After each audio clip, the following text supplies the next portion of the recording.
amin'ny anaran'ny Ray sy ny Zanaka ary ny Fanahy Masina. Amen. Ho amintsika rehetra ny fahasoavana mba ny fiadanana avy amin'Andriamanitra raintsika sy Jesosy Kristy tompontsika. Volana febroary isika nefa efa amin'ny tenin'Andriamanitra. Zany no lohahevitra izay iainantsika indray ezahantsika iainana. Ny fanevany fitaizam-panahy eto ampahibe no raintsika sambatra.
Ivavaka isika.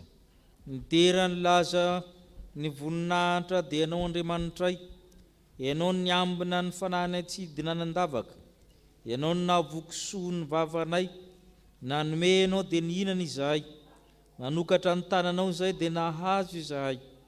Misaotra anao izay tompo ny fitantananao, ny fahavelomana nomenao anay, izay rehetra soa nataonay, nataonao taminay, izay rehetra tsaronay na ny tsy tsaronay.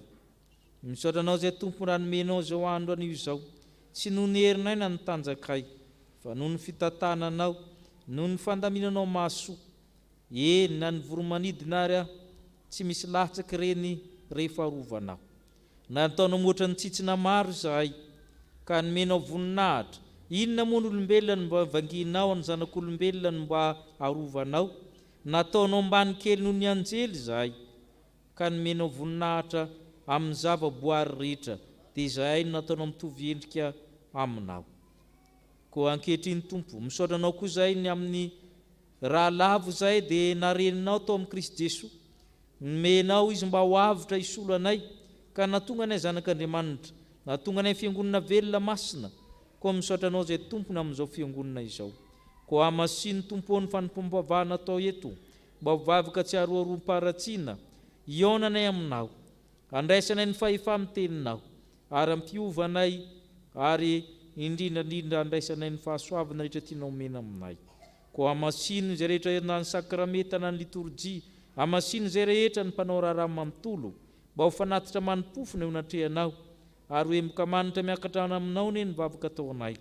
Izany nangatana amin'ny anaran'i Kristy, ilena mpianatra anay hivavaka manao hoe:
sitrapon'Andriamanitra. Manana ny didiny tokony tandremantsika ny tompo, manana fitsipika tokony arahantsika izy, ampahana amin'izany amin'ny Jakoba toko voalohany manomboka amin'ny andinin'ny 7:10. Jakoba toko voalohany manomboka amin'ny andinin'ny 7:10. Hoe ny apôstôly masina: fantatrareo zany ry rahalahy malalako, kanefa aoka ny olona rehetra alady miaino, ho malay miteny, ho malay kotezitra, fa ny fahatezeran'ny olona tsy ahefana izay marina eo masin'Andriamanitra. Ko arivo avokoa ny falotoana rehetra sy ny lolom-po, ekeo amin'ny fahalemem-panahy ny teny nambolena izay mahavonjy ny fanahinareo. Fa aoka ho mpakatoa ny teny ianareo, fa aza piaino fotsiny ihany ka mamitaka amin'ny tenanareo. Fa raha misy olona piaino ny teny nefa tsy mankatoa, dia toy ny olona mizaha tarehiny amin'ny fitaratra ihany izy, fa mijery ny tenany izy ka lasa, ary miaraka amin'izay dia adinony ny tarehiny. Amen. Sambatra ny mahitsy lalana izay mandeha araka lalàn'i Jehova, sambatra izay mitady ny teny vavolombelony ka mitady azy amin'ny fony rehetra. Amen. Tsy nahatanteraka izany sitrapon'Andriamanitra izany isika, ndeha isika hifona anaraka izao vavaka izao. Tompo miteny aminay ianao, manana sofina roa izahay dia vava iray, nefa dia miteny mihoatra noho ny fiainona. Ampianarinao izay mba hiaino kokoa fa ahena ny fitenenana ary atao mahalana ny fahatezerana. Mamindrafo aminay Tompo, mamelan'ika hisatronay ny hiteny, anambara hevitra satronay ny hafa hiaino anay, fa izay dia hiteny aminy. Ary izany no mahatonga ny fikorotana eo amin'ny fiarahamonina, izay be vava no manana ny marina, izay be vava no mandahatra, mandidy, manapaka, homana. Mamindrafo aminay, mamelany elokay manomboka amin'ny fianakaviana izany amin'ny tokantrano, amin'ny fiarahamonina fiangonana firenena. Mamela amin'ny elokay, tsy hainay ny henony, ny teny nambolena taminay tsy mba maniry, fa migorisa amin'ny tany maina. Mamindrafo aminay, mora tezitra amin'ny olona ankehitriny, mamaly faty, mandolom-po, tsy manana fanahy torotoro sy mangorakoraka. Nefa ny fanahy torotoro sy mangorakoraka Andriamanitra tsy mba ataonao tsinitsinina. Mamela amin'ny elokay, mamindrafo aminay. Betsaka koa no mihay miteny fa tsy mankatoa, miditra amin'ny sofiny havia mivoaka amin'ny havanana. Mamela amin'ny elokay. Ao no mahay manazava nefa tsy mahay mampiatra. Mamela amin'ny elokay. Tahaka amin'ny olona mijery fitaratra marina, raha mijery fitaratra marina ny olona dia hitany eo ny aratsiny, hitany eo ny izay rehetra momba azy, kanefa rehefa miala amin'ny fitaratra izy dia abdininy izany feveriny fa izy no manja indrindra.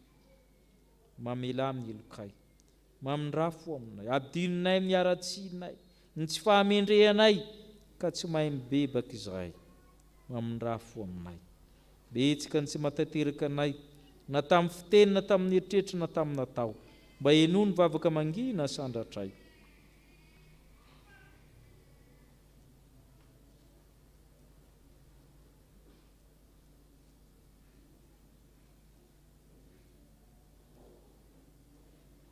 Taminao dia taminao no nanotanay izay ratsy teo masinao no efa nataonay.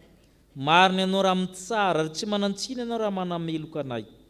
Mamindrafo aminay noho ny amin'ny anaran'i Jesosy Kristy irery ihany. Amen.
tsy angana ndray teny soamafaly fa mafany fahotanao ny tompo. Hoe ny tompo mba ho fantatrareo fa ny zanak'olona manana fahefana ety ambony tany amila iloka. Koa amin'izany raha misy roa aminareo mifanaiky ety ambony tany angataka zavatra amin'ny anarako, dia ho azony avy amin'ny raiko izay nan-danitra izany. Fa na inona fehezinareo ety ambony tany dia fehezina nan-danitra, ary na inona vahanareo ety an-tany dia vahana nan-danitra. Noho izany ry havana dia amin'ny anaran'i Jesosy nolazana fa voavela sy voafafa-po ny fahotanareo noho ny amin'ny anaran'i Kristy Tompo samyamideran'ny Tompo ianareo.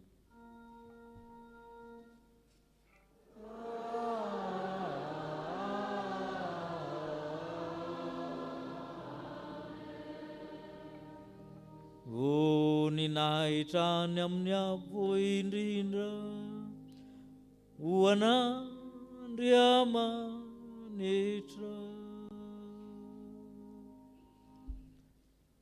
ary fiatana oety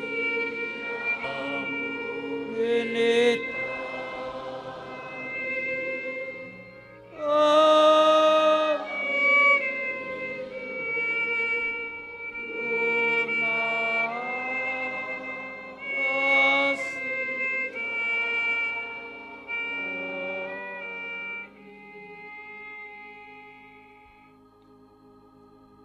petraka amin'ny fifaliana isika ny famelan-keloka ny raisitsika iomina amin'ny liturjian'ny tenin'Andriamanitra amin'ny hira voalahatra.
Aminareo aneny Tompo,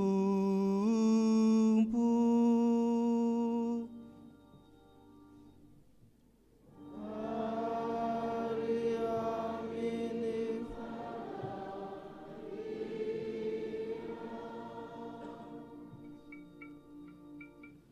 tonga ny fotoana izay makintsika ny soratra masina. Ny vaky teny voalohany dia hitantsika amin'ny Zakaria. Zakaria toko voalohany andiny voalohany ka hatramin'ny fahaenina. Zakaria toko voalohany andiny voalohany ka hatramin'ny fahaenina. Amin'ny anaran'i Jesosy.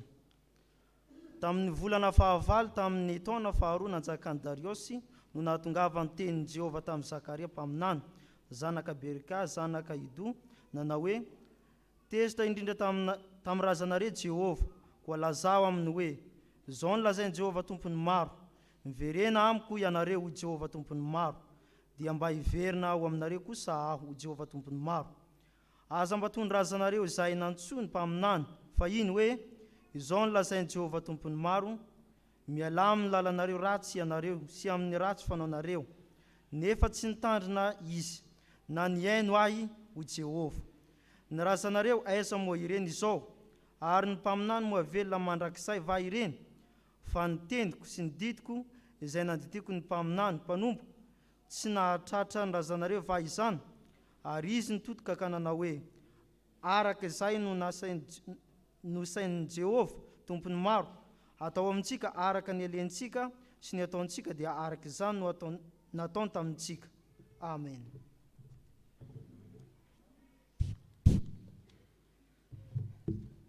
Mbola maka ny tena soratra mbola maka ny tena soratra masina antsika tompo. Izany dia hitany eo amin'ny filazantsara soratan'ny Hebreo andininy toko voalohany andiny voalohany ka hatramin'ny fahaefatra. Hebreo toko voalohany atomboka hatramin'ny andiny voalohany ka hatsahatra hatramin'ny fahaefatra. Rehefa hita izany dia izany hamaky azy amin'ny anaran'ny tompo. Amin'ny anaran'ny tompo. Rehefa nampitenenin'Andriamanitra tamin'ny razana fahiny rehefa nampitenenin'Andriamanitra tamin'ny razana fahiny ny mpaminany tamin'ny andro samihafa sy ny fananana samihafa, dia amin'izao andro farany izao koa no nampitenenina tamintsika ny zanany izay voatendriny ho mpandovany ny zavatra rehetra. Izy no nandrahany izao tontolo izao, izy koa no namirapiratany ny voninahitra sy endriky ny tena indrindra, ary nazahoana ny zavatra rehetra amin'ny herin'ny tenany, ary efa nanao fanadiovana hahafaka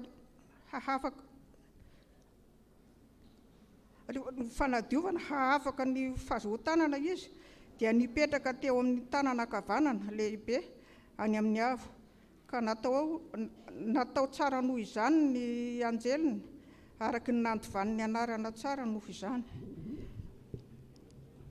Amen. Mbola hitombo vaky tena.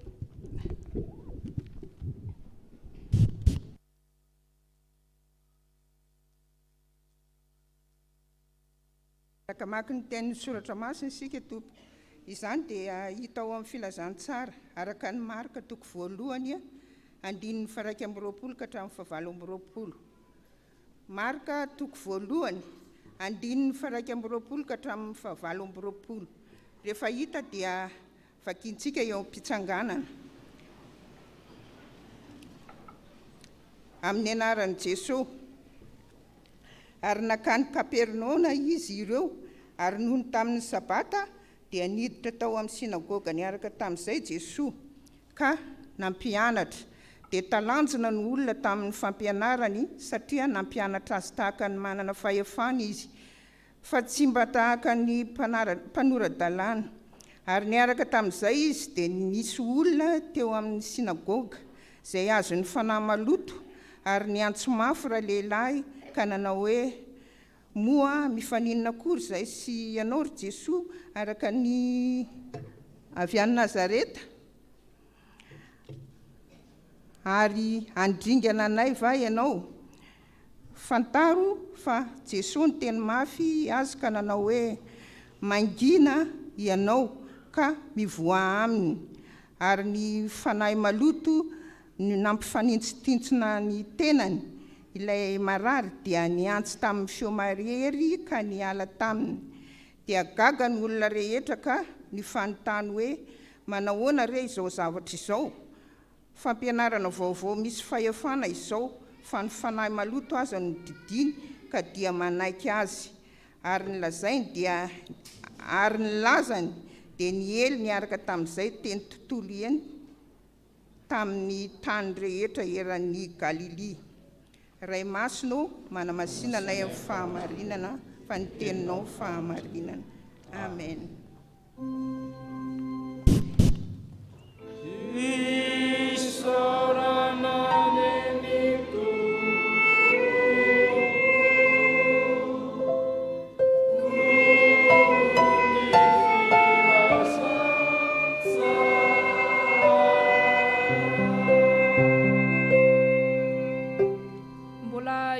hivavaka isika. Ry Tompo Andriamanitra eo, Andriamanitra rainay amin'ny alalan'i Jesosy Kristy, mbola misaotra sy midera ary mankalaza ny anaranao zahay.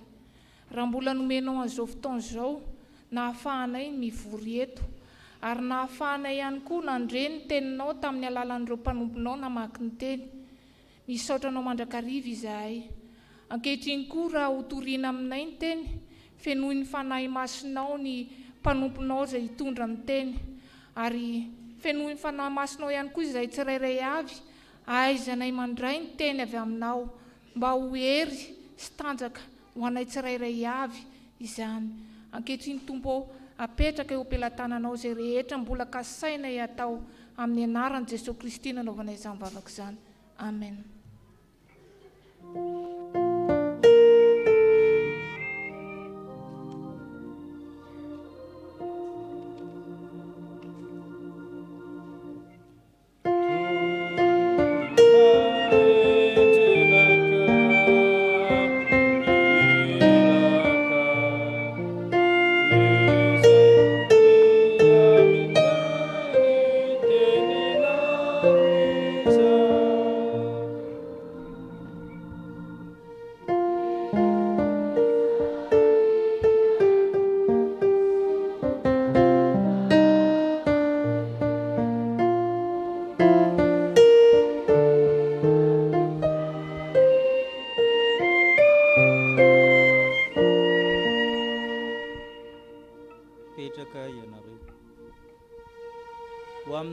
Fahasoavana mbany fiadanana avy amin'Andriamanitra raintsika sy Jesosy Kristy tompontsika.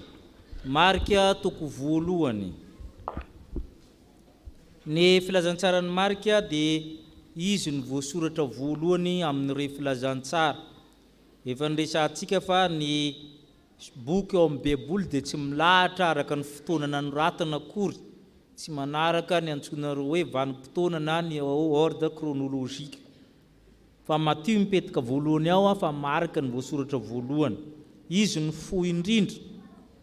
I Jesosy amin'ny marika dia Jesosy manitry tena, tsy mba miseho. Ary na ny mpianatra raha tsy dia mahafantatra azy. Izay natao hoe Jesosy le miafina manitry tena na ny secret messianique. Any amin'ny faramparany any vao miseho izy rehefa ombona amin'ny hazo fijaliana vao tena fantatra izy Jesosy sy rehefa nitsangana tamin'ny maty. Eto dia resaka fampianarana. Ity perikopany resaka ity dia miverimberinao ny teny hoe mampianatra, fampianarana, fianarana sy ny toy izany.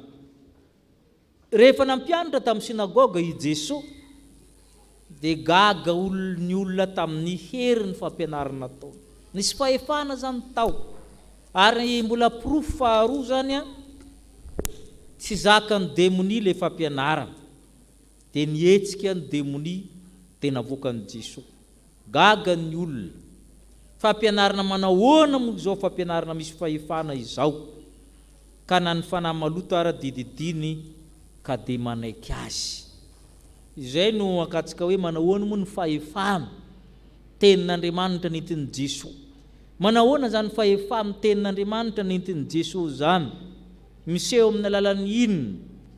Satria Jesosy le tenin'Andriamanitra, Jesosy le fahefana. Ny zavatra voalohany zany dia miseho amin'ny fampianarana. Ny fampianarany fotsiny dia maneho fa misy fahefana izy. Dia vakitsika nandinin'ny faraika amby roapolo hatramin'ny faharoa amby roapolo. Ary nankany Kapernaum izy ireo. Ary no nitony sabata dia niditra tao amin'ny sinagoga niaraka tamin'izay Jesosy ka nampianatra. Dia talanjona ny olona tamin'ny fampianarana, satria nampianatra azy tahaka izay manana fahefana izy fa tsy mba tahaka ny mpanoradalàna. Maninona gaga amin'ny olona? Misy zavatra hafa reto olona reto zany olona efa mpamonjy fanompom-pivavahana ao anatin'ny sinagogany Jiosy. Anatin'ny sinagoga zany tsy maintsy misy famakiana ny Torah na ny lalàna. Mamaky soratra masina zany izy ireo. Ao anatin'ny sinagoga koa misy andreo mpanoradalàna zay manam-pahaizana momba ny teolojia, momba ny soratra masina sy ny lalàna. Profesora zany ireo olona ireo. Fa ny nahagaga dia nivakitsika tena mampianatra azy tahak'izay manana fahefana izy fa tsy mba tahaka ny mpanorandalàna. Fahefana hafa mihitsy ty fahefana resahana amin'ny fampianaran'i Jesosy ity. Fahefana tsapan'ny olona ao anaty. Tsy hoe kory manam-pahaizana ny olona, na mahay miteny izy, na mahay lahateny, na retorika izy, na mpikabary izy, tsy mbola tsy manao fagagano Jesosy eto fa mampianatra. Misy zavatra hafa voaray amin'ny olona, misy zavatra ny lanitra ny voaray amin'ny olona, ary zay ny tokony ataon'ny olona rehefa mampianatra. Hoe misy fahefana avy anan-danitra tahaka an'i Jesosy. Izany fampianarana izany. Tsy resaka fahaizana soratra masina na fahaizana teolojia fa misy zavatra hafa mihitsy voaray amin'ny olona ka talanjona amin'ny olona. Ary raha vao tsy izay ny mampianarana amin'ny olona dia mampianam-pona amin'ny olona. Fa tsy ny fahaizanao kory io, fa misy fahefana ao anatin'ny fampianarana. Ary izay mitsapa amin'ny olona miaraka taminy. Ary tsy ny olona ihany nahatsapa fa hatramin'ny fanahy maloto. Hitantsika amin'ny andininy 7:20 vakitsika hoe ary niaraka tamin'izay nisy olona teo amin'ny sinagogany zay azo ny fanahy maloto ka niantso mafy raha lehilahy.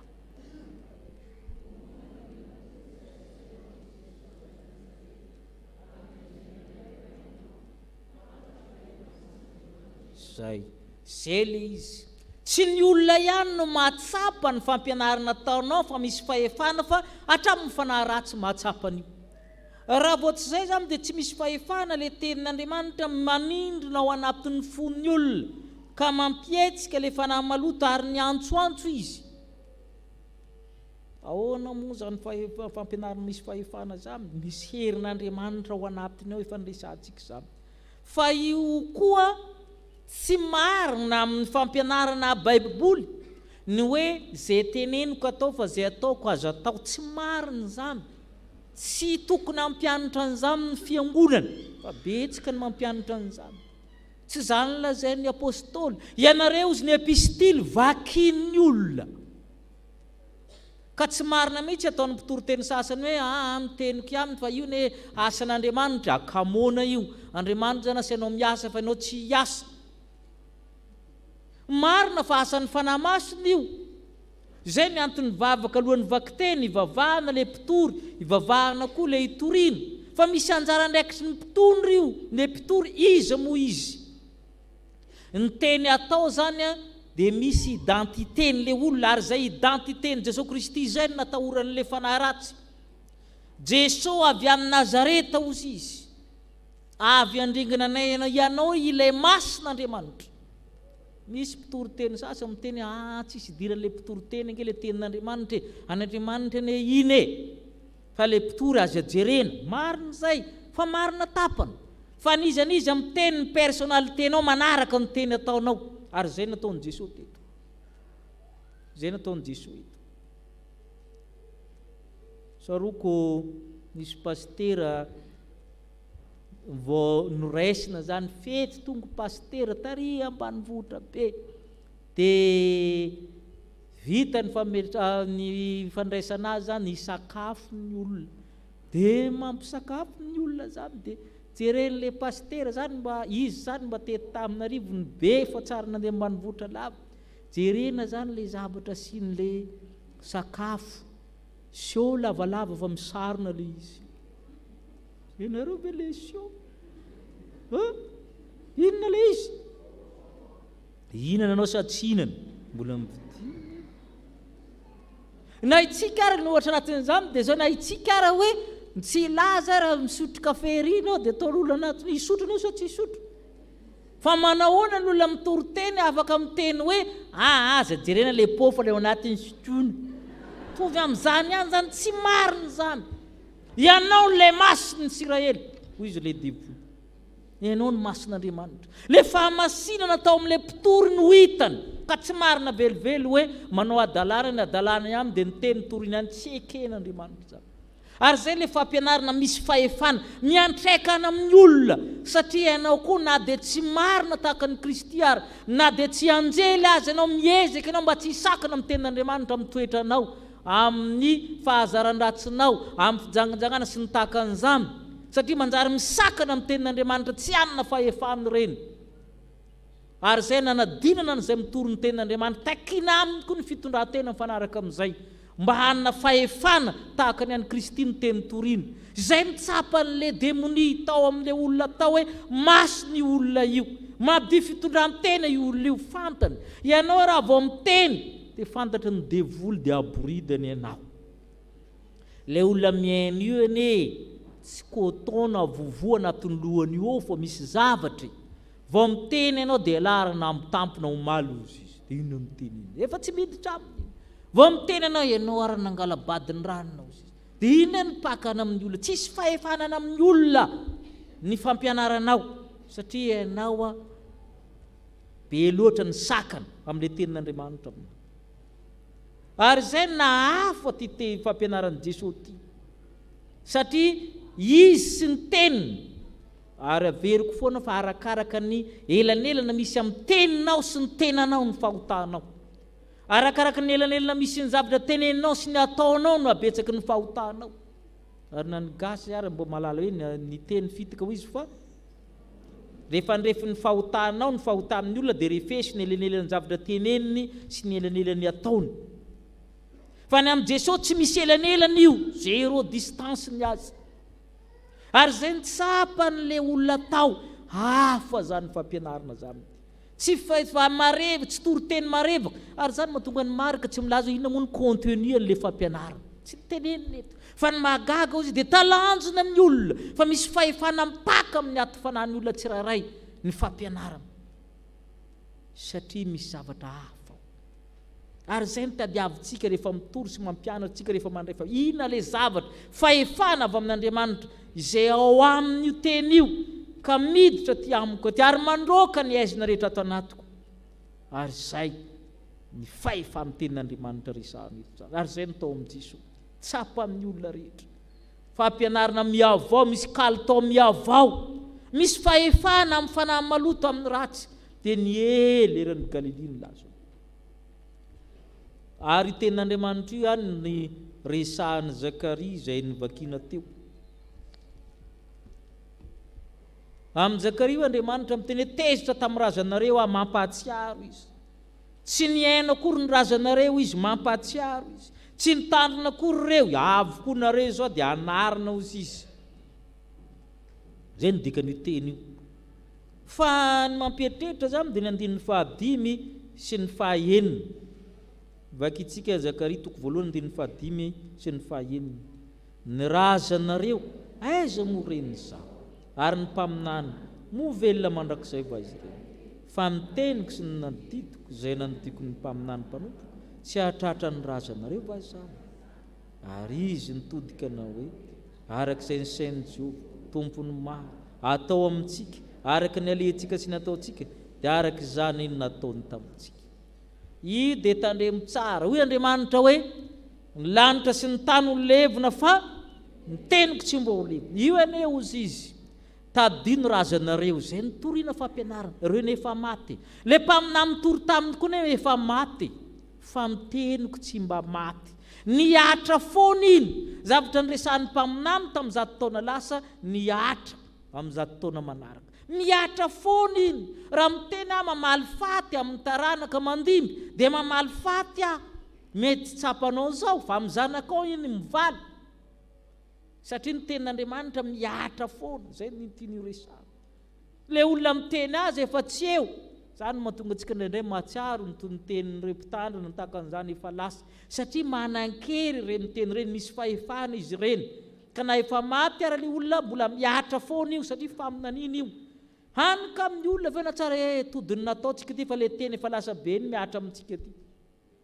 Miatra foana io tenin'Andriamanitra. Raha miteny mamindra fo amin'ny taranaka arivo mandimby efa lasa le olona mitenan'iny fa mbola miatra amin'ny taranaka ao foana iny.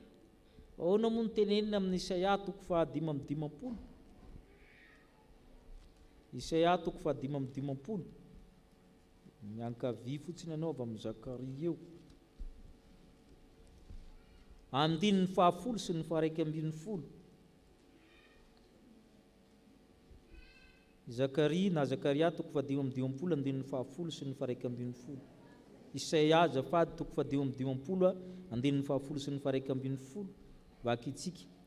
Fatony ranon'orana soram-panahy milatsika avy an-danitra ka tsy miverina raha tsy efa mavontony tany, ka mampaniry sy mampavokatra azy, ka mahatonga voa amin'ny mpamafy sy hanino ho anim-pihinana, dia tahaka izaho miteny izay lokon'ny vava. Tsy verina amiko foana izy raha tsy efa matateraka izay sitrako, ary ambinina amin'izay ampandehanako azy.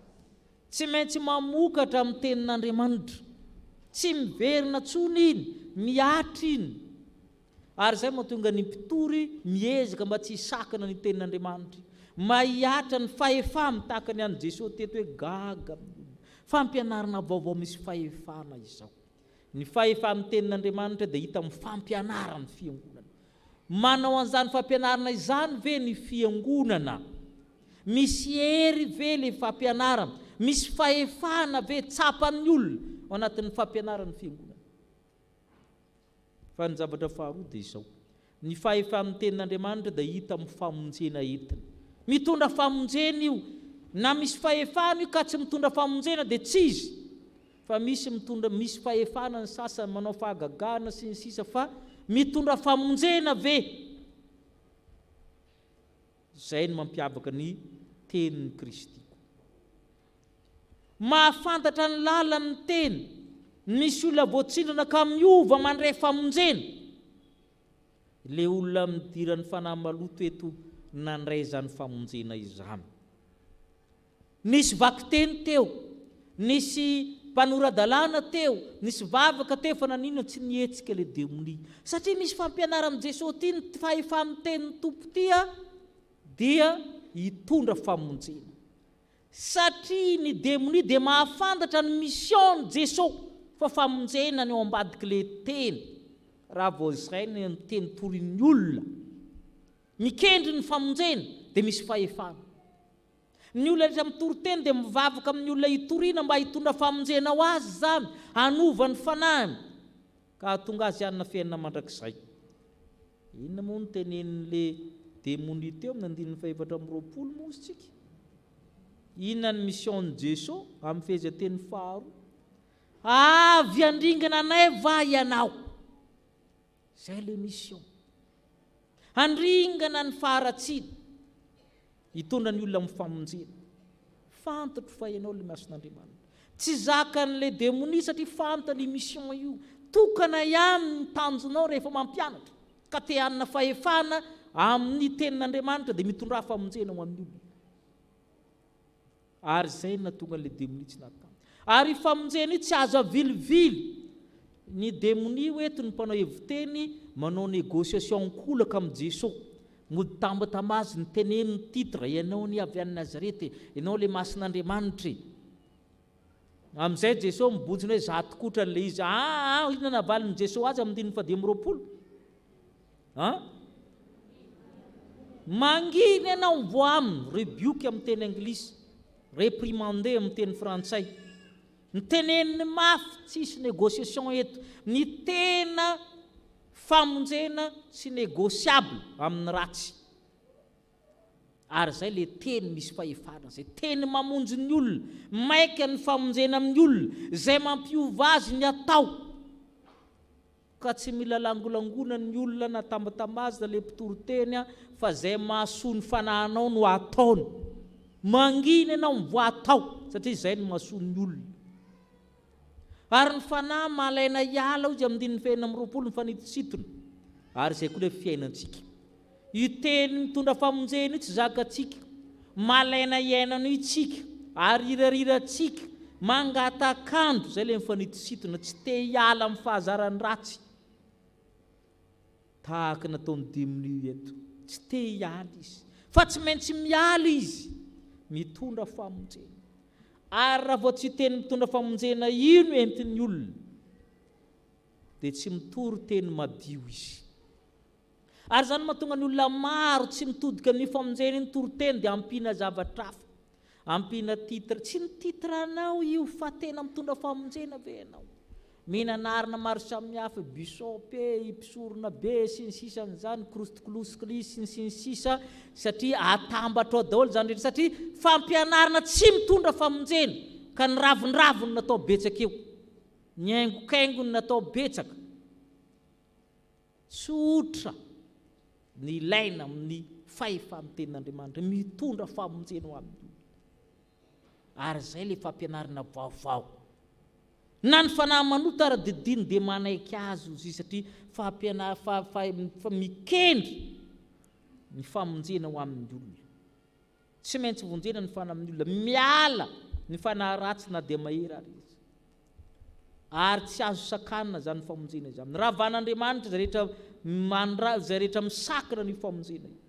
Ary zay mahatonga amin'ny andro farany izy ao amin'ny mpanoratra ny Hebreo, Jesosy Kristy amin'izay no miteny azy ny fahefana. Mpanoratra ny Hebreo 2:1. Tamin'ny fotoana taloha izy mpaminany ny rano. Ny fotoana maro ny fanao maro samihafa, fomba maro samihafa. Amin'izao tsy resaka fomba tsony ny zava-dehibe fa Jesosy no miteny. Amin'izao andro farany izao izy amin'ny dininy faharoa nampitenenina amintsika ny zanany. Izay voateny ho mpandova ny zavatra rehetra. Na ariana izao tontolo izao, izy fa mirapiratany voninahitra araka ny tenany indrindra. Ary ambarany tsara ao anatiny hoe miazona ny zavatra rehetra amin'ny herin'ny teniny. Zay le Jesosy zay. Zay le herin'ny teniny, zay le hita amin'ny olona tanatin'le sinagoga reo ka gaga ry zareo. Manabdiny olona afaka fahotana izy.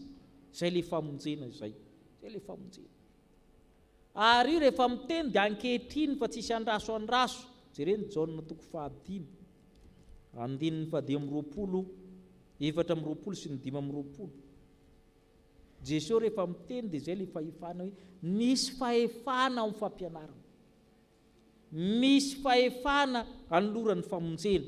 Ny fahefa miteny dia miseho amin'ny fampianarana sy miseho amin'ny famonjena hitiny. Jaona 5:5, andininy 7:20 sy 5:20 vakitsika. Lazaika amin'ireo marina dia marina tokoa.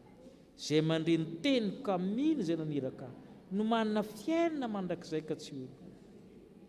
Efa tafafindra izy niala tamin'ny fahafatesiny ho amin'ny fiainana.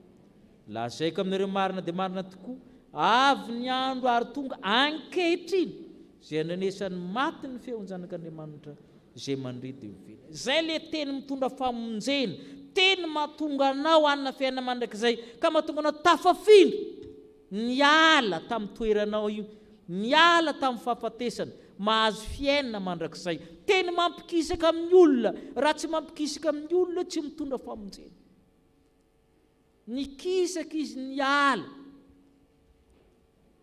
ary tsy manao homothétie na translation fa similitude. Zay manao matematika mahalala tsara an'izany. Satria tafafindra niala tamin'ny fahafatesana mankana amin'ny fiainana izy. Ary ankehitriny zany izy fa tsy raha pitso. Ianareo zay maty noho ny fahotanany fahazaran-dratsy, zay mandreo izy dia maninona? Velona. Mahay mandre an'izany ve ianao? Izay no tsapan'ny olona teo amin'ny sinagoga. Afa ity Jesosy ty izy ny olona.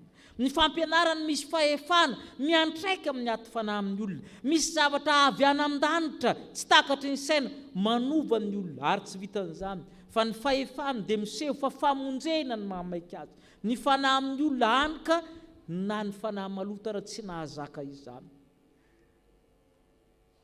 Apetraka aminao za miteny izany. Na ianao zay mampianatra, na itsika zay mianatra amin'ny tenin'Andriamanitra. Ny fahefa amin'ny tenin'Andriamanitra ao anatin'ny fampianarana. No raisitsika. Misy fioherin'Andriamanitra io anatin'ny fampianarana fiangonana arahanao. Mbola manan-kery ve io raha vao tsy izay dia aza mijanona eo. Satria tokony misy hery mankana aminao za amin'ny tenin'Andriamanitra torino zany.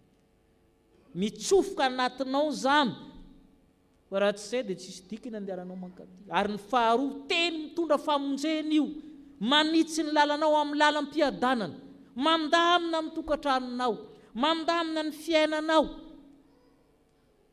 Ary izay natonga hoe tsy nila Jesosy mihetsika ho azy le démoni. Nanao négociation izy sao dia mbata Jesosy miala. Famonjena ny mahamaika eto. fa tsy ny titra kory hoe Jesosy Kristy zany le masina, tsy mila an'izany titra zany Jesosy. Jesosy nijanona olon-tsotra, fa ny teniny dia manana fahefana, ary ny teniny dia mitondra famonjena. Raiso izany tenin'ny Tompo izany. Amen.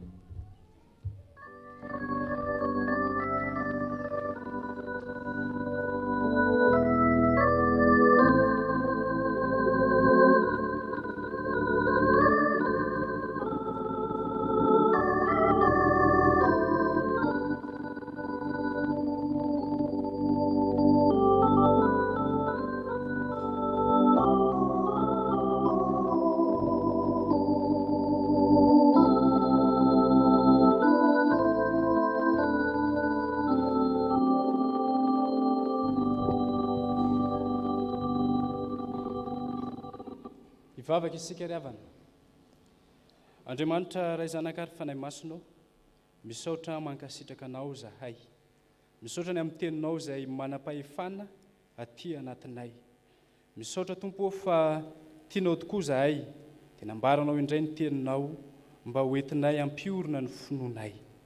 Fa manoloana ny teninao Andriamanitra dia mifono aminao zahay, mifono aminao izay fiangonana, mifono aminao izay mpitory ny teninao, indrindra mifono aminao zahay ilay mandreny fampianaranao isan'andro. Fa ay ny teninao dia manam-pahefana, fa zahay indraindray ny tsy manaiky ny fahefan'ny teninao, dia mamelany elokay mamindra fo aminay Tompo. Fa mankasitraka anao zay Tompo, ny amin'ny fampianaranao Jesosy Kristy ilay misy fahefana izay tonga ao anatinay mihitsy hanova ny fiainanay.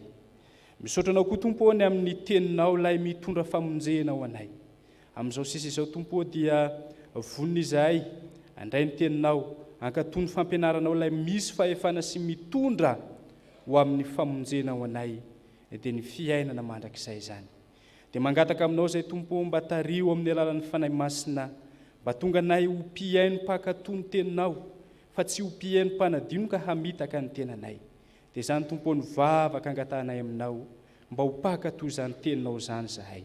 Amin'ny anaran'i Jesosy. Amen.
ravana malalatra amin'ny tompo atsika izay vao avy nandray ny fampianaran'i Jesosy tompo izay misy fahefana sy mitondra famonjena andeha isika hanambara ny finoantsika eo anatrehan'Andriamanitra ka ny fanekam-pinoana apôstôlika no iombonantsika miara-mitsangana isika ravana.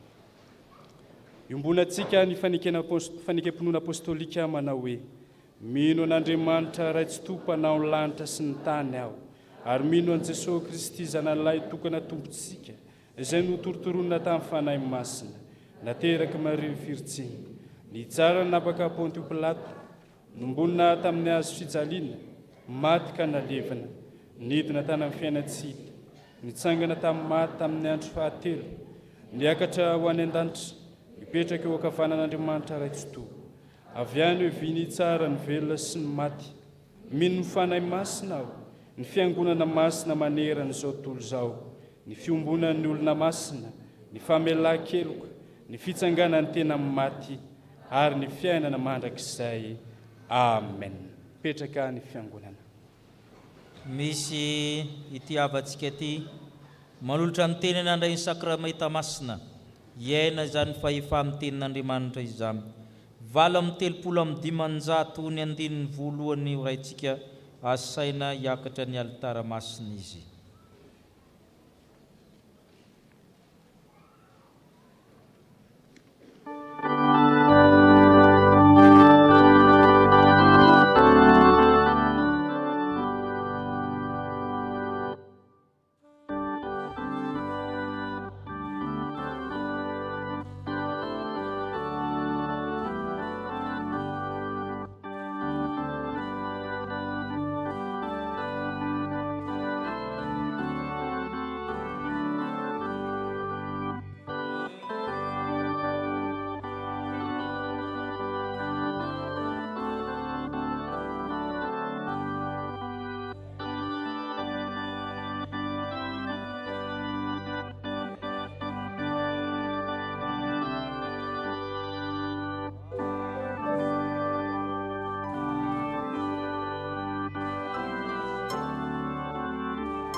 Fahasoavana sy ny fitondran'Andriamanitra ny fiangonany dia ity olo-monjena ity dia manatona ny tompo mba hiomby-databatra aminy handray ny fanasà amin'ny tompo.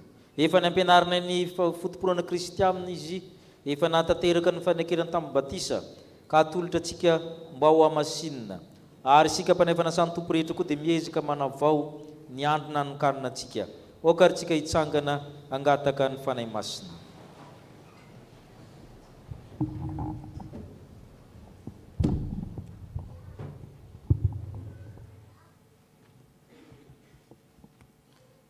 Ivavaka isika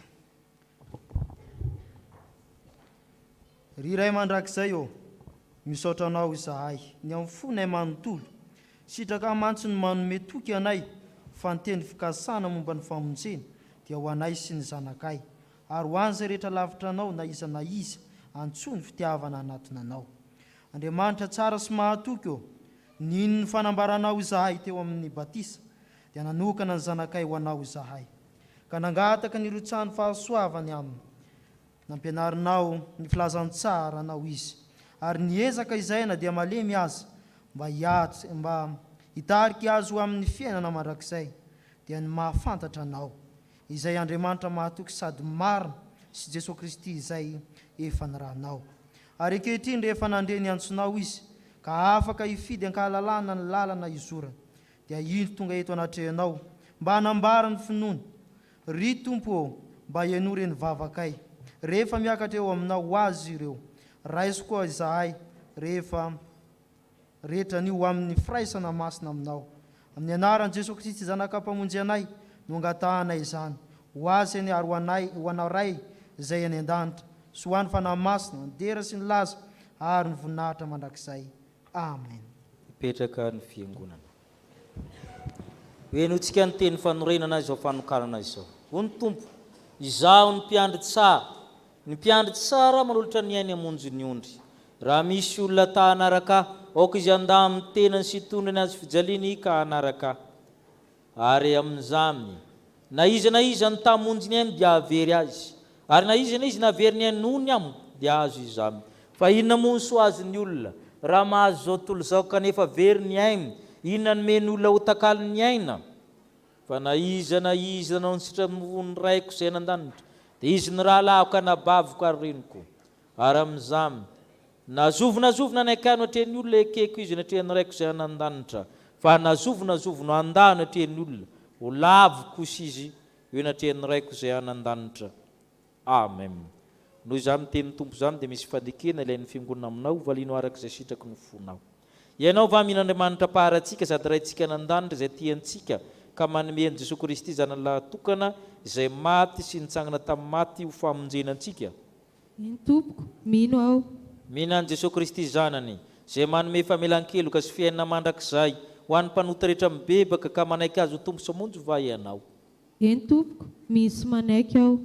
Moa ianao manaiky ho amin'ny tenanao ny fanekena tamin'ny batisa izay efa nandraisanao fanomezan'ny fanamasina tamin'izany, ary zany fanamasina zany mampizotra anao amin'ny lalina fiainana kristianina ankehitriny, ka ezaka ianao ho tian'Andriamanitra hankatoy ny sitrapony, ahatsiary vavaka sy hamaky baiboly, hamonjy fanompom-pavana sy fanasamy tompo izay adidy sy tombotsoan'ny mino.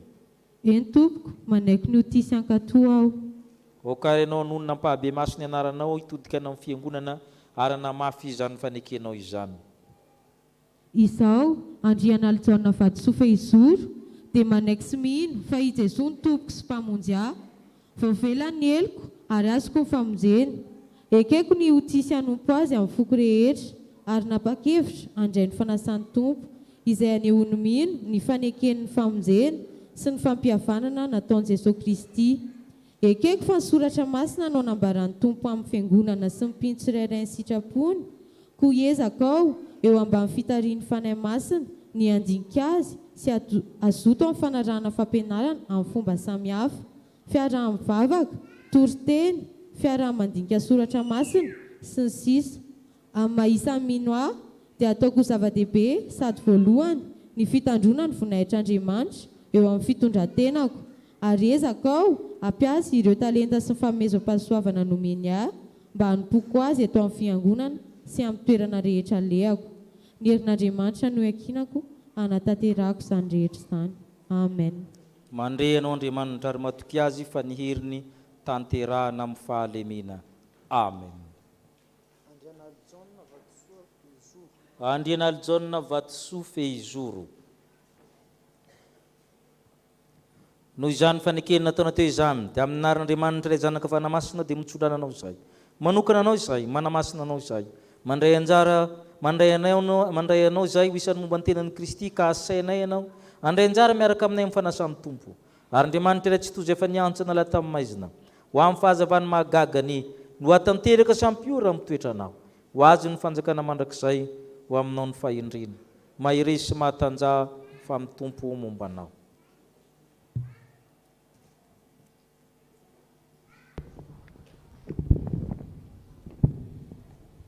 Ivavaka isika ravana.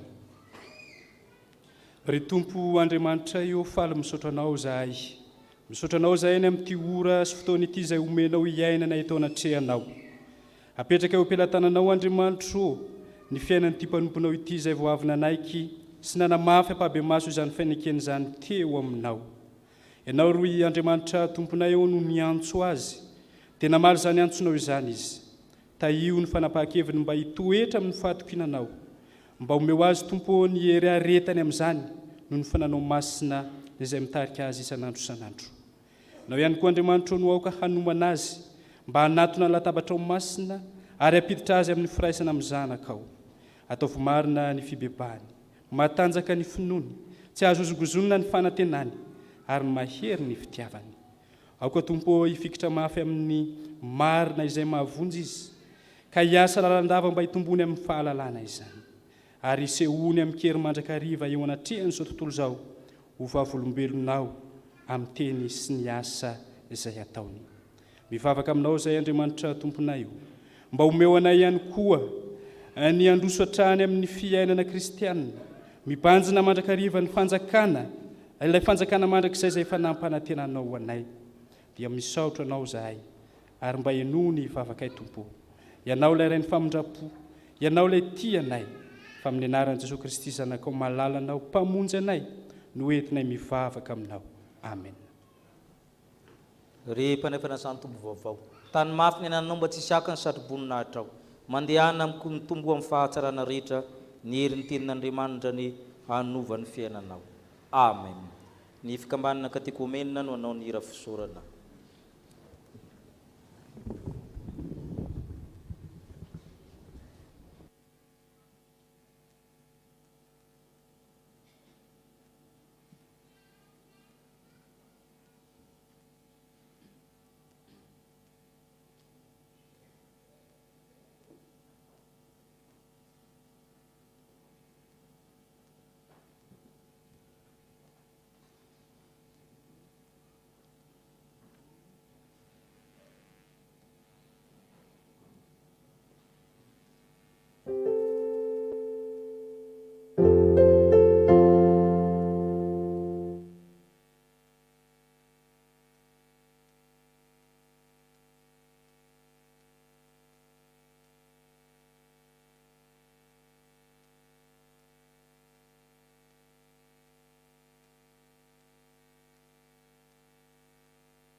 dia tonga amin'ny fotoanany rojombavaka isam-bolana isika amin'ny rojombavaka faharoa amin'ny taona ny volana febroary izao. Mba izay tiraka 29 février mba mitsangana raha tsisy ao zany tsisy.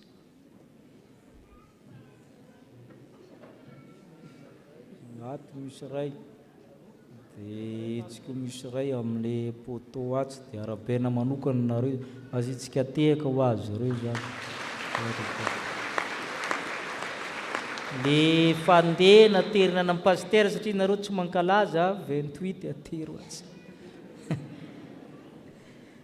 Hitsangana nareo izay teraka febroary ho arabain'ny fiangonana sy entina mibavaka.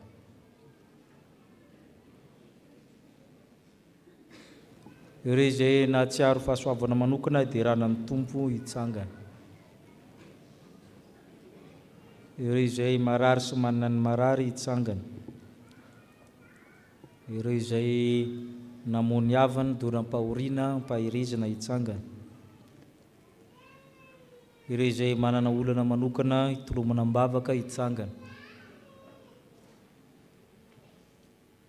Hivavaka isika. Misaoranao izay tompo raha mbola afaka mifampivavaka, fa betsaka ny olona tsy afaka mifampivavaka intsony, fa dia samy manjo amin'izay manjo azy eo. Misaoranao izay amin'ny fotoana izay ombonanay naizanaiza tranam-pitandranomasina amin'ny rojombavaka ataonay satria mifampitoto tokoa izany mivavaka izany. Mivavaka manokana ho an'ireo tavanay izay nidonam-pahoriana, namony havana, manam-petra tokoa ny ety an-tany na dia mbola finy fiainana mamy ny fiaraha, tafasaraka tampoko izy ireo. Ao ny kamboty, ao ny mpitondra tena, ao ny namony havantiana. Ianao Andriamanitra hijery azy ireo, anasitrana ny fery, hameny ny banga, kiady sy rereny mpitondra tena, tsy hanay amin'ny fivelomana, amin'ny ho avy izy ireo. Ka ianao Andriamanitra hanala ny andro ratsy sy tafiotra, mahaizina manaloko amin'ny alahelo, soloana masoandro mibalika. Ka raha mahatsiaro ny havana nodomandry izy dia ho fifaliana antsika sy ka amin'ny anaranao nampiononana azy ireo fa Andriamanitra ny fampiononana ianao. Misy ny marary nanomboka amin'ny taona dia ohatra ny anjadiany aretina zany, ao ny any amin'ny hopitaly, ao ny any an-tokantrano, endrika aretina maro samihafa, ao ny tsy hita-panafana, ao ny voatery tsy maintsy miasa na dia marary aza. Hijery azy ireo manokana ianao, hikasika azy ireo ianao hiaro ny ahy mitsidina nan-davaka, hanasitrana ny aretina rehetra, ampitombo ny finoana, ampatanjaka ny saina. Ka ianao Andriamanitra ny mehery ny fanafody ampiasaina, ampitombo finoana ho an'izay tsy mampiasa fanafody. Ka hitsambikina tahaka midery izy ho amaivaninao ny fanaintainany. Ka sitranay amin'ny anaranao izy ireo satria fa efa miteninao izany. Manana olana reto havanay reto, manomboka amin'ny taona dia efa difotra ny olana izy.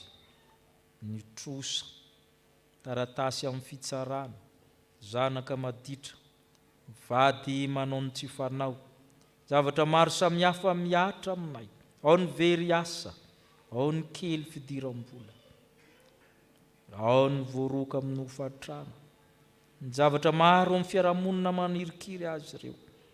Menatr'olona indraindray te sitrobelona amin'ny fotoana sasany. Aseho azy ireo fa ny tananao tsy fofa mahavonjy ary sofinao tsy malalindalovina, fa mahare tsara, mahita ny ataony ianao, mahita ny manjo azy.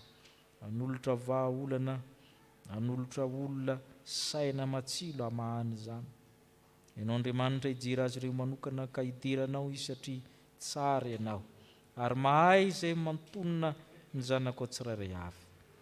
Nisaotranao izay amin'ny fahasoavana aterinao eto amin'ny fiangonana amin'ny alalan'ireto havanay, zavatra ratsaina ara-pananana ara-panahy nomenao azy, tao ny nangatahany fatratra, tao ny tsy nampoizina fa nomenao, nomenao ny tokantrano, nomenao ny maizy azy ny tsirairay avy. Ianao Andriamanitra tokoa no mahita ny fiainanay antsiporia ny fiainanay, na mandeha na mitoetra izay dia hitanao.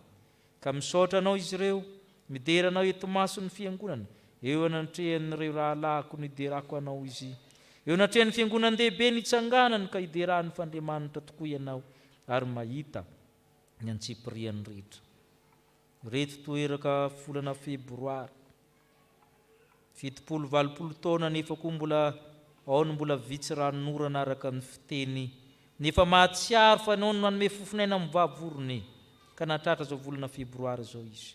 Gatanay ny volana febroary mitsingeringerinina ho azy omban'ny fahasoavana sy ny fifaliana hatrany satria nao Andriamanitra mampitombo ny taolana, mampitombo ny andro iainana koa ary manome ny masoandro sy ny rivotra ivalamparanay. Misaotra anao zay tompony amin'izy ireo ny safidy ny fiangonana ilazany favelonaina izy. Maro ny tiany angatahana na ny mipetraka na ny mitsangana eo an-tokotany sy ny manaraka amin'ny tany majotra serasera.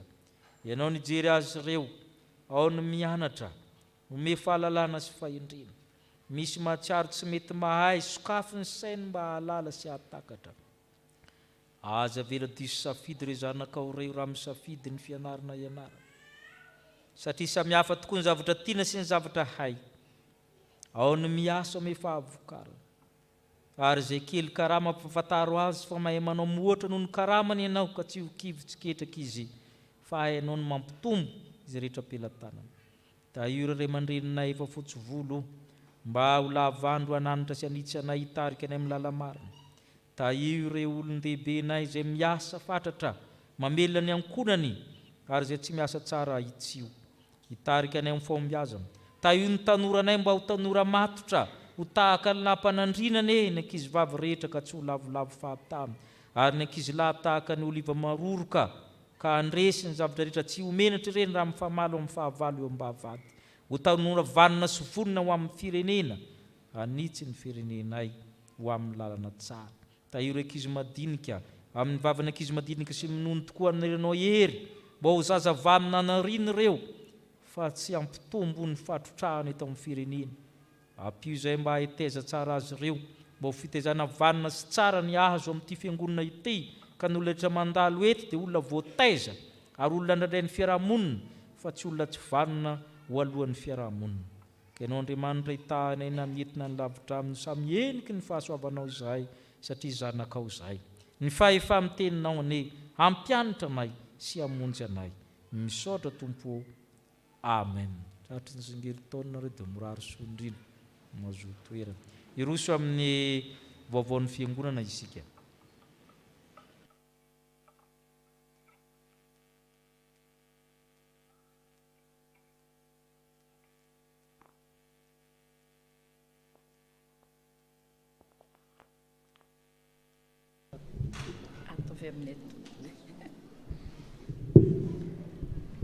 Dia falomerabantsika ry havana natratra ny andro anio ary dia manona ny fahasoavany sy fiadanany ho amintsika tsirairay avy.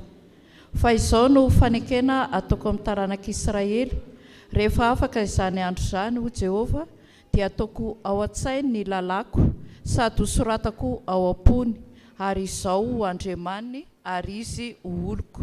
Jeremia 3:7-7. Toy izao indray mivaovao tamin'izao maraina izao.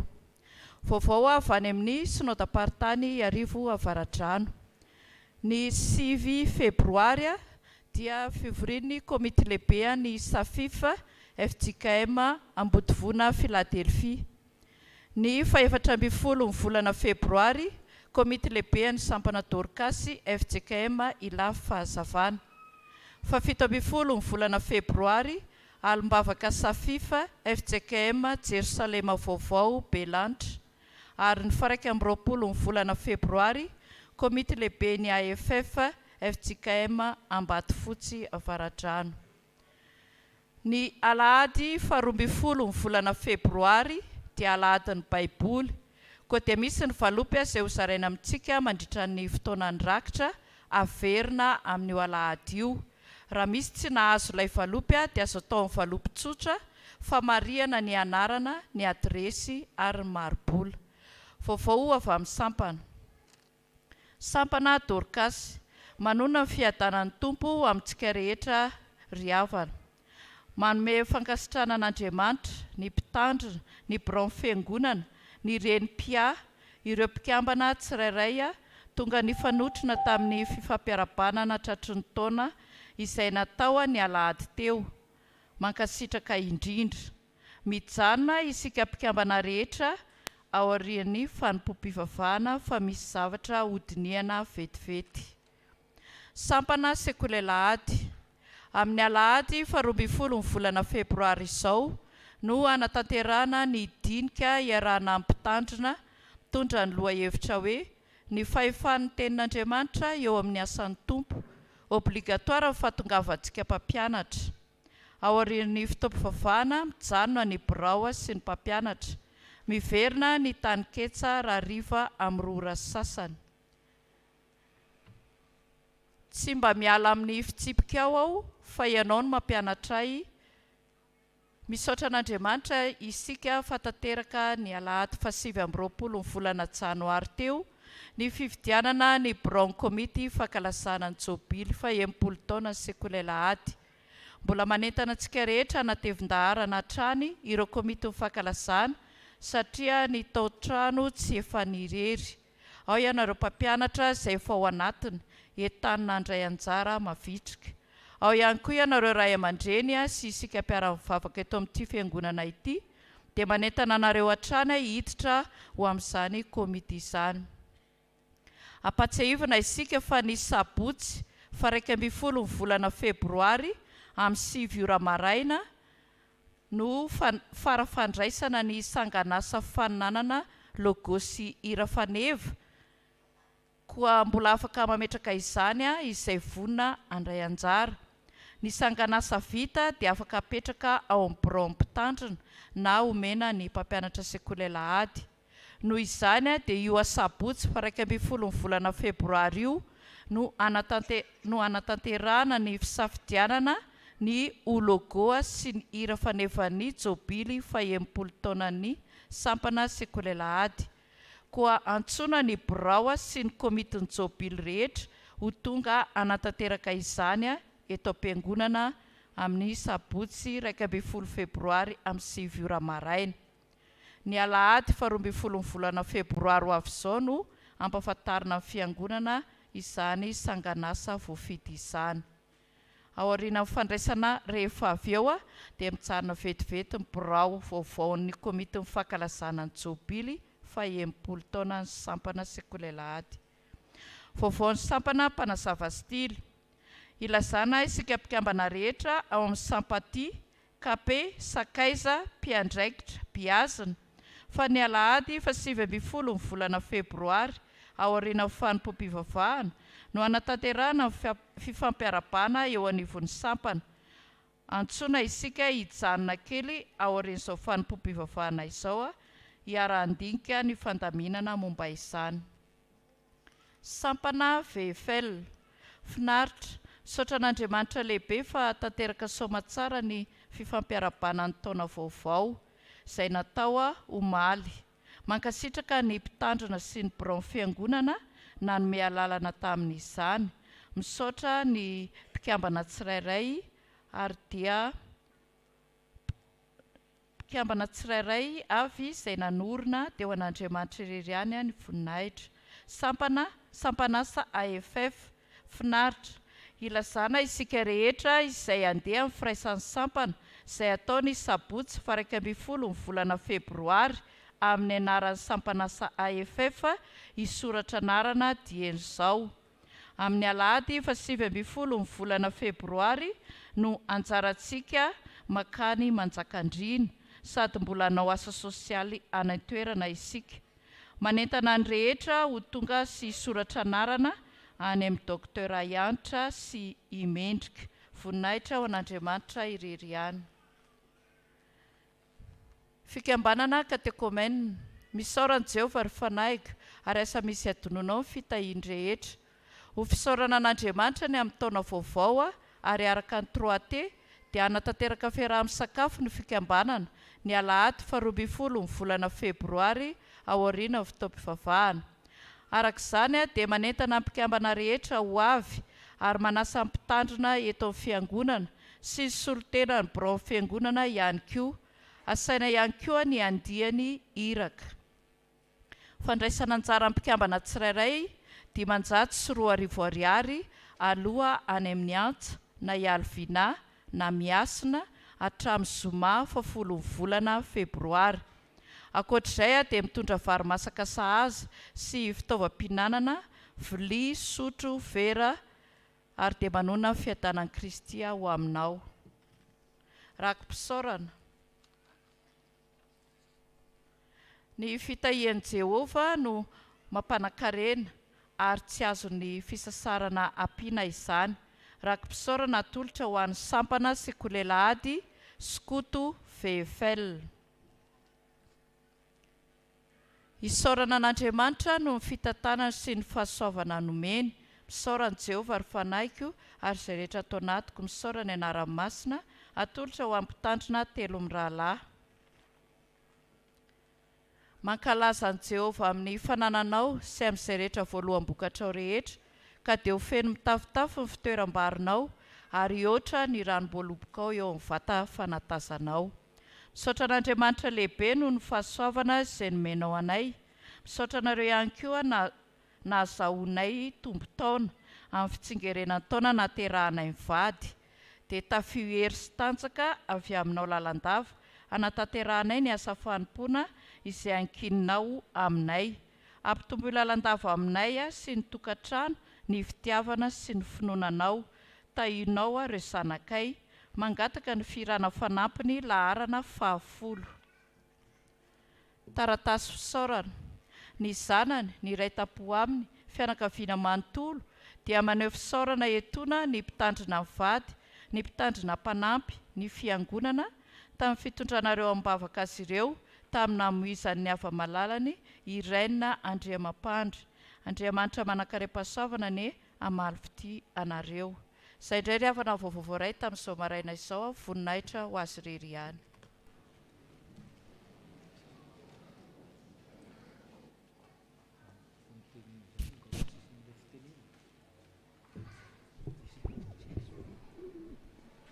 Faly miarabantsika rehetra mpianakavin'ny finoana. Andray fitenenana fohy aho amin'ny alalan'ny sampana tanora satria izy zava hitranga indray ny vato eny. Firaisan'ny sampana ho an'ny sapely militaire rehetra ny sabotsy fa 12 febroary. Ho avy izao ny firaisan'ny sampana ho an'ny sapely militaire rehetra koa manentana antsika mpikambana sampana.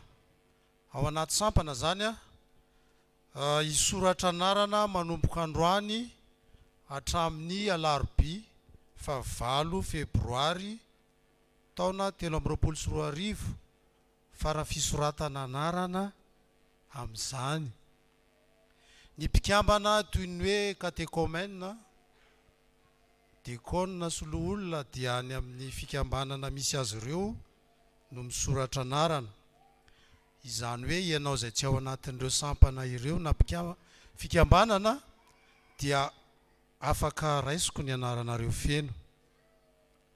Iainga amin'ny 7 maraina ny fiara iombonana, aza atao sakana ny fifoazana maraina satria misy feo tonga manko hoe maraina loatra, nefa ny vonjentsika eny amin'ny 9 ohatra manomboka amin'ny fotoana, aza atao sakana zay fifoazana maraina zay.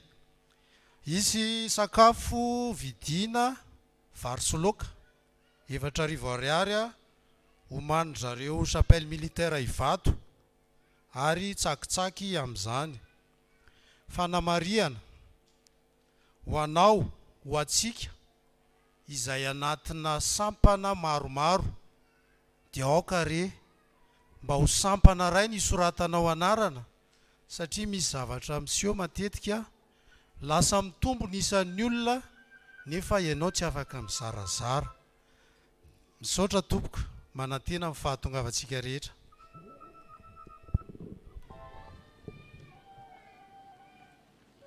Manentena antsika zany amin'ny firaisan'ny sampana eny Vato zany amin'ny sabotsy. Ny fijikema mangatokana fanantenana dia sy ny zanakam-pelezana dia manolotra ny ampifity rindrakira zany arahana amin'ny ampifity 7 febroary zao fijikema salema vaovao zany no natanterahana an'izany manasa antsika izy ireo misy ny petadrindrina ho ivelany ao. Ny mpiasan'ny foibe dia manao ny fikarakarana votom-pity andininy fahaefatra, dia misy moa zany ny fankalazana izany, misy ny fanaisana anjara, dia ho jerentsika amin'ny petadrindrina ao zany momba nyzany. Atolotra amin'ny sakramentany batisa ny zazakely Andrianjafy Tseheno mandresy miotosoa, zanak'irako Tsolofitiana Rina Jocelyn sy Andrianjafy Lera Blanche Francia. Raha ao izy ireo dia hitsangana. Ato amin'ny ilanaty izy ireo dia mivavaka anareo ny fiangonana. Saotra tompo.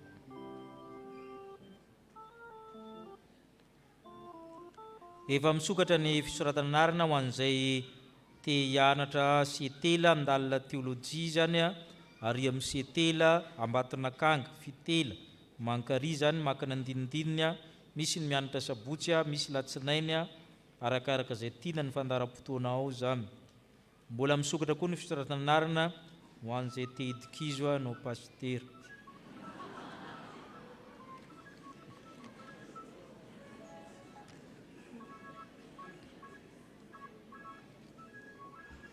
Iroso amin'ny rakitra isika, eo raha tokopihira, hira natahiraka an'izany, eo ny dekona andamina antsika ny amin'izany.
Fanefana zany tombo vaovao any dia koana sy ny olona dia manolotra amin'ny anaran'ny tompo izao fanasan'ny tompo izao.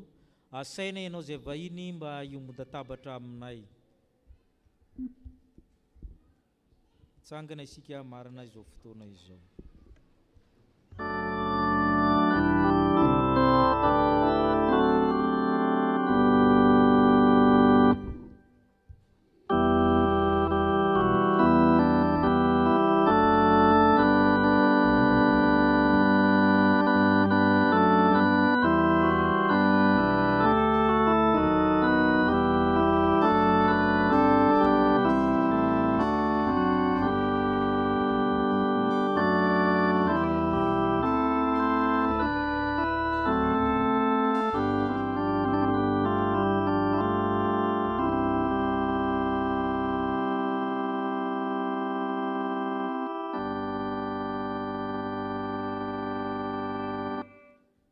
Sivy amin'ny telopolo amby eninjato le hira na ny aloha na ny aorian'ny sodrano.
Tanteran'Andriamanitra aminao zao tsodrano zao. Ny fahasoavan'Andriamanitra izay motry ny farany rehetra hiaro ny tokantraminareo, niaro ny tenanareo tsy hanantsiny amin'ny fiavian'i Kristy tombontsika. Ho tahina raha mandeha, ho tahina raha mitoetra, ho tahina raha miditra, ho tahina raha mivoaka ny tokantranonareo. Ka ny fahasoavan'i Jesu Kristy, ny fitiavan'Andriamanitra ray, fampiraisana amin'ny fanamasina ny hitantana anao. Amen. Amen.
mipetraka ivavaka mangina isika.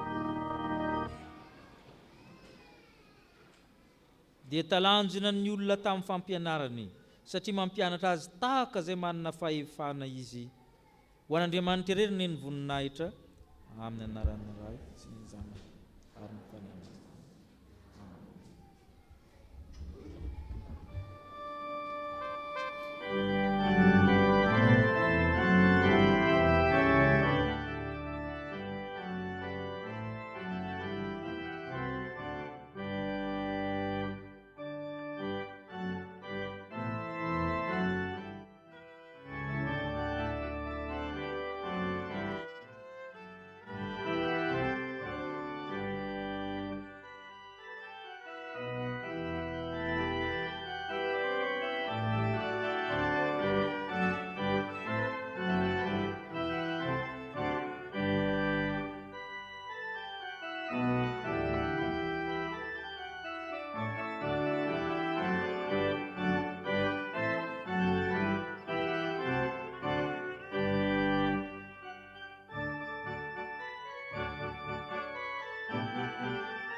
ary izy ireo naharitra tamin'ny fiombonana sy ny famakinany mofo ary ny fivavahana, ary ny mino rehetra dia ny ray toerana sady ny ombonana avoko ny fananana, ary namidiny zany ka nyzarainy tamin'izay mila izany.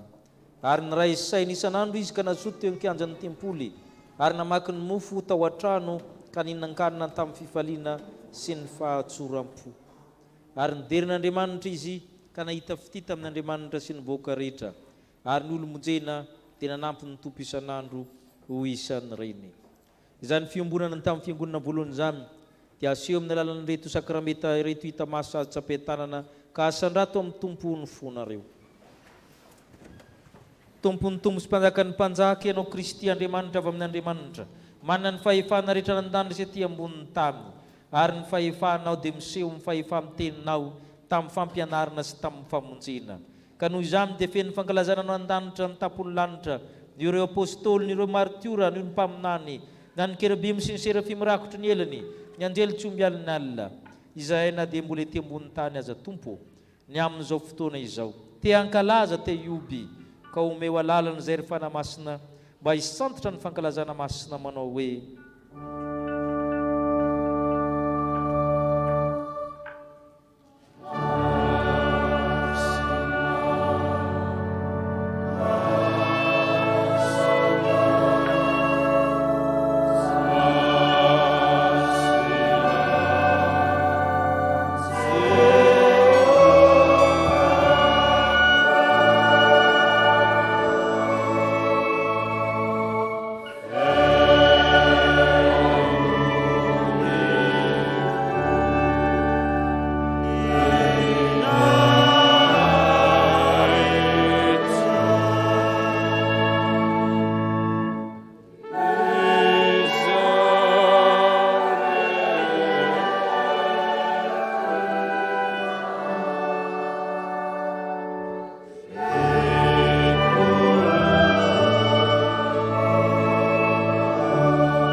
teny fanorenana izao sakramenta masina izao.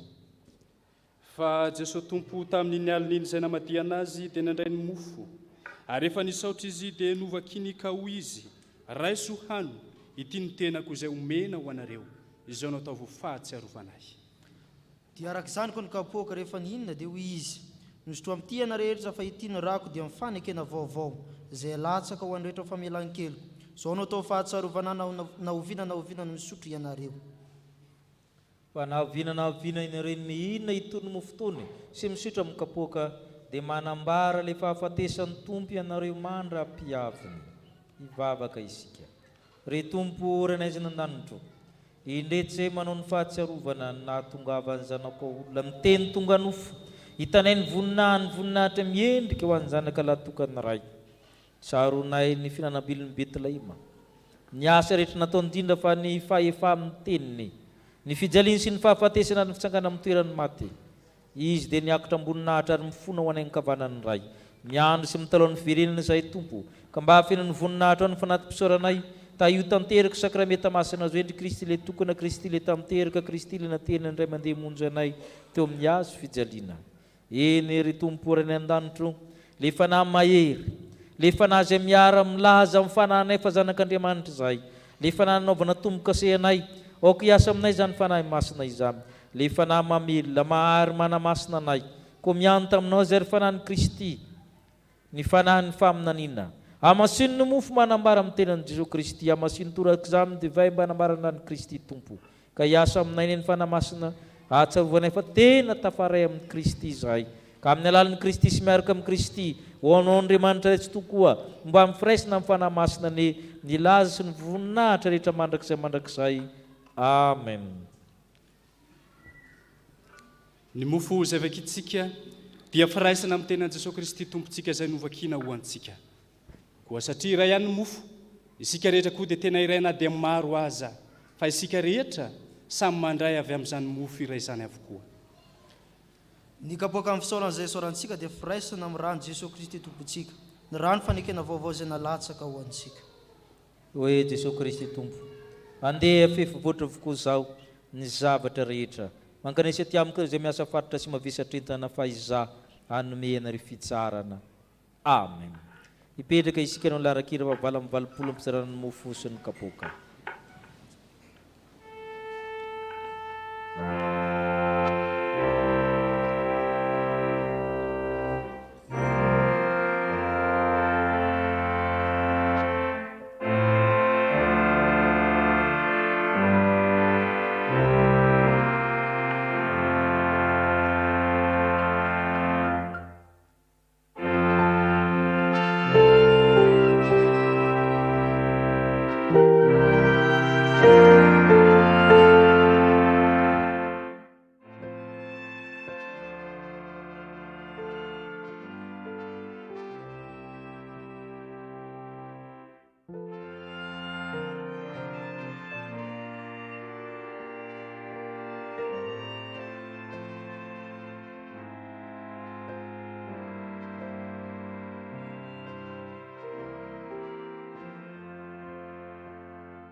Ento zany kazarao mirehefa nandray ny fahefany tenin'Andriamanitra.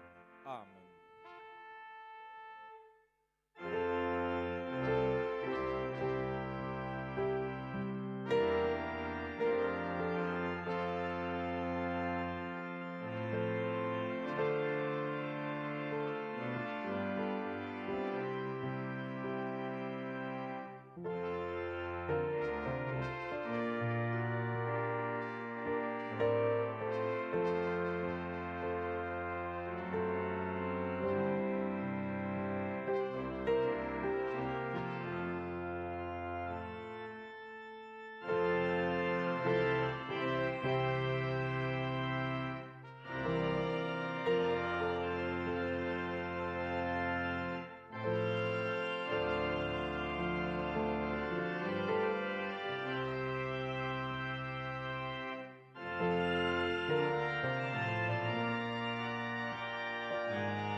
Hitsangana isika hanetry-tena.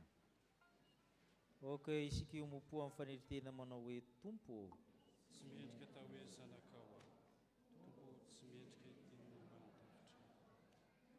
Tsy mendrika hitsipina izay sombotsombo latsaka avy amin'ny latabatra akory aho. Kanefa ho ianao hoe izay manatonay tsy mba ho laviko mihitsy. Eto no anoloranao anay mofonaina rano velona.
Jesosy Kristy Tompo, ilay maneho ny fahefan'ny tenin'Andriamanitra amin'ny fampianarany hoe raisohano ity ny tenako izao no ataovo fahatsiarovanay.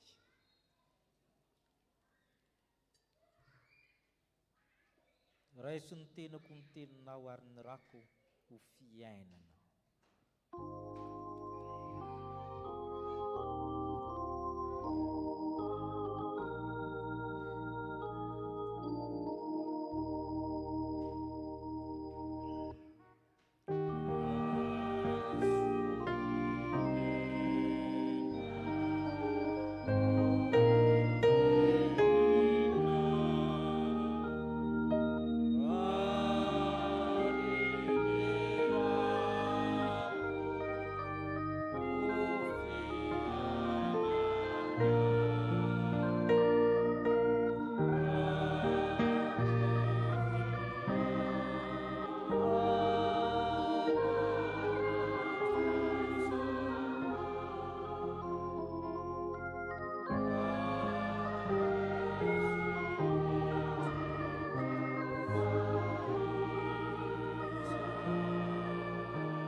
Jesosy Kristy ilay mitondra famonjena hoe sotroina rehetra ity fa ity no rako dia mifanekena vaovao izay alatsaka ho an'ny maro famelan-kely.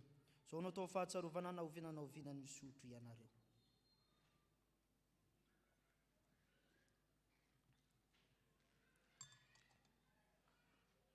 Misaotra anao izay Tompo fahefinandray arak'izay mety izao sakrameta masina izao.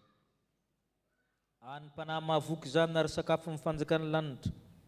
Ary miandry izahay, miandro koa ianao mba hiara-mihinana aminao amin'izay vokatry ny voaloboka izay amin'izay vaovao aminay mifanjakany lanitra. Fa tsy hisotro za mitsony ianao fa na mifanjakany lanitra no miaraka aminao izay nitendrenao. Misaotra Tompo, Maranata, avia Jesosy Tompo, mamy mifitianao. Oi ny apôstôly masina, misaora izay maninjika anareo, misaora fa aza manonjona. Miara-mifaly amin'izay mifaly, miara-mitomany amin'izay mitomany. Miraisa saina, aza mihevitra izay avonavonana. Aoka mba ho zatra amin'ny fietrena ianareo, ary aza manao ny tenanareo hoendry. Ka na inona ataonareo na amin'ny teny na amin'ny asa, ataova aminaran'i Jesosy Tompo izany. Aza mety ho resiny ratsy ianareo, fa reseo amin'ny soa ny ratsy. Amen.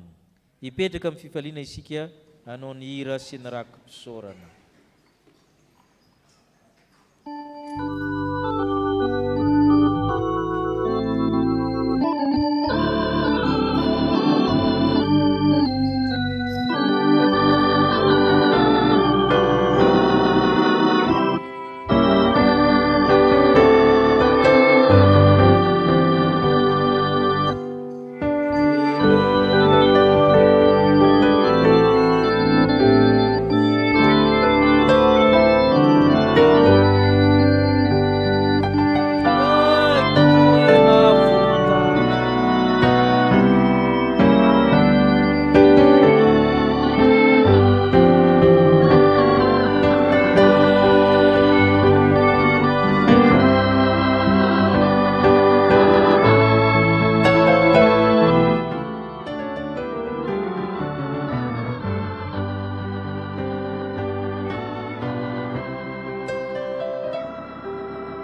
ianareo aneny tompo ka iaro anareo ampamirapiritra mitavana aminareo aneny tompo ka iantra anareo anandratra mitavana aminareo aneny tompo ka anome anareo fiadana.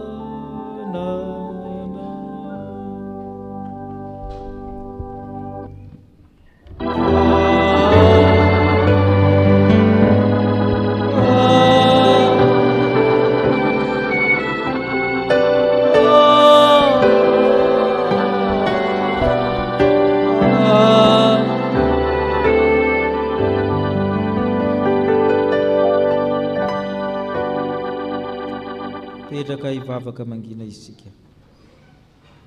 Ataon'Andriamanitra olohany ianareo fahatsirambona. Ho an'Andriamanitra ireny ny voninahitra amin'ny anarana iray sy ny zanany ary ny fanahy azy. Dia mandehana amin'ny fifalian'ny tomponareo.